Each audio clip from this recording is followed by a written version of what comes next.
Alright guys, so today we're going to look into implicit differentiation. So our goals for today is first and foremost to define what implicit differentiation is. And then we're just going to do some basic evaluations of derivatives using implicit differentiation specifically. So let's start some things off. Well, what is implicit differentiation? I think the easiest way to describe it is to kind of morally show when do you use it. And so I started off with the function right here.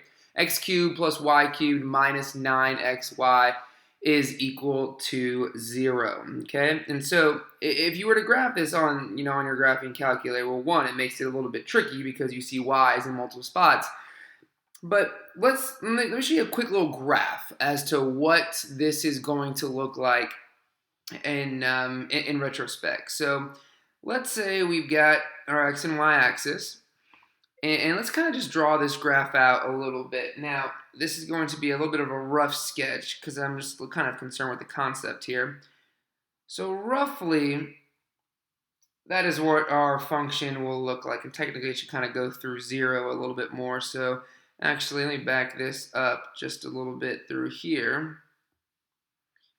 Draw this one more time. So technically, this should go through 0. So let me make sure that it goes through 0. There we go. All right, so there's a little rough sketch as to what our function is going to look like here. So, one, how did we get this function? Well, this x cubed plus y cubed minus 9xy is really just a union of three different functions. And let me map out real quick where these functions come from. And so we've got a part right here that is going to represent one kind of subfunction, I guess if you want to call it. We have I'll turn it into black. We have a little function right here that kind of twists on this side as it's negative as another part of the function. And then we have the blue part as well too that continues to follow along. And so there's our three sub-functions that we have right on there. Let's call, I don't know, this f1x and then f of x sub 2 and then this f sub 2 or f sub 3 of x up in there. Okay, so when do we use it? Well, think about what it means to be a derivative. The derivative means it's the slope of the tangent line, specifically at a point in which x. Well, if I choose a point x, all right, we'll call it x sub naught. All right, x naught. Remember we talked about that. So let's get to the point x naught. So if I have a point x naught and I said, hey, let's find the slope of the tangent line at x naught. Well, if you notice, what happens here? You see that x naught hits the function 3 different times. Causes a little bit of an issue for us, right? So in the situation where this happens, we have to in turn do what's called implicit differentiation, which we will take the derivative of y, treat it as a differentiable function with respects to x, and then we can kind of go from there to differentiate both sides and get dy dx by itself. And so let's take a look at an example real quick with using a little bit easier function to see exactly what I mean. So we want to basically take our derivative of both sides of the function. And what this will allow us to do is to get dy dx by itself. And so we just kind of have to continue to think to ourselves as to what we are looking for as a goal. So find dy dx of the following function. Let's take a look at a very basic one, y squared equals x. Okay, y squared equals x. So if I'm taking the derivative of both sides, we need to take a derivative of 2y. So we know the derivative of 2y, just in general, of dy dx, if 2y would be, well, 2y.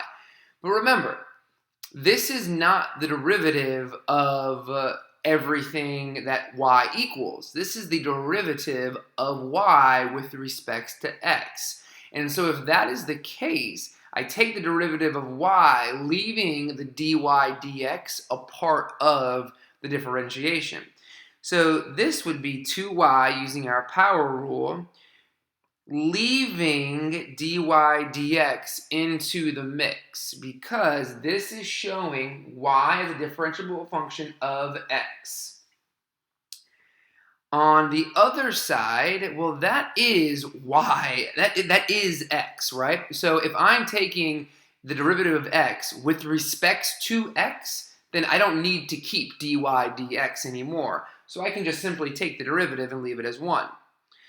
But again, the problem kind of lies on this side. So now, if I want to find dy dx, you've almost kind of put dy dx into your equation as a variable that you kind of need to solve for. So now you just have a focus on getting dy dx by itself. So let's get dy dx on by itself. Let's take a look. So if I wanted to substitute or to divide on both sides, I'll get dy dx is equal to 1 over 2y. Okay? So let's think here for a sec. This is a little bit different than we've normally been seeing. We're finishing off with y in the derivative.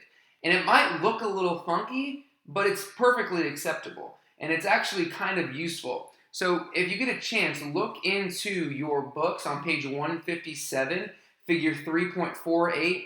You can kind of see exactly how this works for when a function hits the graph on two different y values at the same x value. And it actually is kind of interesting. On that figure, you get a graph that looks something similar to this. And what you can kind of notice in this scenario is that when you're finding out what happens when, in this case, whatever your x and your y values are, you can be able to actually find what the slopes of the tangent line is right here and what the tangent line is right here just by simply taking the opposite or negating the slope value that you find just because of what you do with implicit differentiation. So it kind of helps out a lot too. Let's kind of keep moving forward though, and a couple of other examples that we want to go ahead and look at here. Let's take a look at one more specifically, an application.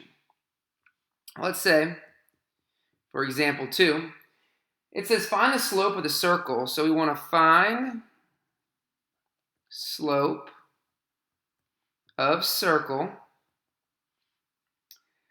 which has an equation of x squared plus y squared equals 25 at the point 3, -4. And we want to go ahead and implicitly differentiate this function in order to find the slope. Remember we said the slope of the derivative, the slope of the tangent line. So I want to find the derivative of this function, but because you see this is a y squared function, I have to go ahead and implicit differentially. And if you think about a circle, at the point x equals 3, it's going to hit a circle at multiple points, at multiple times for the y value. And so that's what kind of forces you to use implicit differentiation. So let's take a look. So first and foremost, on both sides of this equation, well, if you look here, all right, the circle is, again, it's kind of like a union of two different functions. And so we had to think of it as a little bit different. On the left-hand side of things, 2x is fine as just being the derivative of 2x, or x squared. And so now where we implicitly differentiate is where it's y squared. And so where it's y squared, that becomes 2y. But you got to include your dy dx, because remember, you're taking the derivative of y with respect to x. And so since y squared has no x's in it, you need to take it in respect to x. And then derivative of 25 is just 0. And so now basically you just need to solve for dy dx. Remember, dy dx almost becomes its own variable now. And so we need to go ahead and solve for dy dx. So subtracting on both sides, dy dx times 2y is equal to -2x. dy dx is going to be equal to x over y, and then it'll be negative. Okay? And so there is what dy dx actually means. We want to go ahead and find what the slope is. Remember, the original question said, what is the slope of the circle at